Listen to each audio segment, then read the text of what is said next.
HTML web page එකක HTML document එකක් ප්‍රධාන වශයෙන් කොටස් දෙකකින් සමන්විත වෙනවා.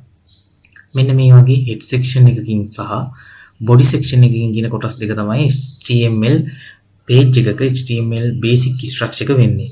මේකේ head section එක ඇතුලේ මෙන්න මේ තියෙන ප්‍රධාන tag එක වෙන්නේ title tag එක. මේ title tag එක ඇතුලේ අපි මෙන්න මේ විදිහට example web කියලා දාන්නොත් මේ title එක tag එක ඇතුලේ දාන දේවල් head section එක ඇතුලේ title tag එකේ ගන්න දේවල් view වෙන්නේ මෙන්න මේ විදිහට website එකේ title එක. මෙන්න මේ විදිහට example web කියලා ඔයාලට බලා ගන්න පුළුවන්.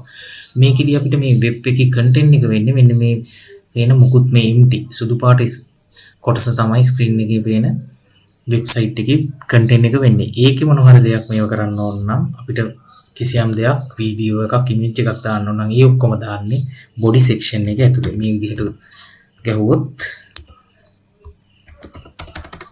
මේක අපිට බලා ගන්න පුළුවන් වෙන්නේ body section එක ඇතුලේ ගහන ඒවා. මෙන්න මේ විදිහට මේක තමයි basic structure එක HTML document එක.